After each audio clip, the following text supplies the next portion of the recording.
аты жөнім Мыңбаев Айымбек Ерланович, Қызылорда облысы город Байконур тумасымын.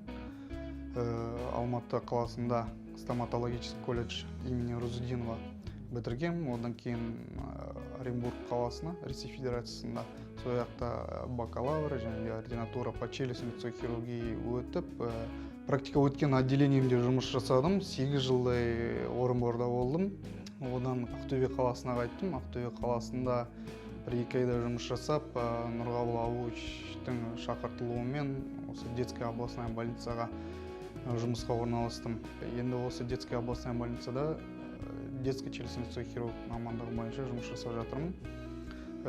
Қазіргі таңда врожденный патологиялармен жұмыс жасап жатырмыз, және де экстренный хирургический помощьпен жұмыс жасап жатырмыз. Осы жақында Алматыдан профессор Нурмаганов Серік Балташевич өзінің мастер-классын өткізіп кетті. Бұл мамандықты жалпы не себептен таңдадым десем, жай балаларды емдеген ұнайды. Мен өзімді кіммен теңестіреді десеңіздер, можно Бэтменмен сравнивать. Келе жатқан медицина күніне бүткіл әріптестерімді құттықтаймын. Сіздерге ең алдымен денсаулық, жұмыстарыңыздың жемісі, берекесі және де үлкен жеңістер тілеймін.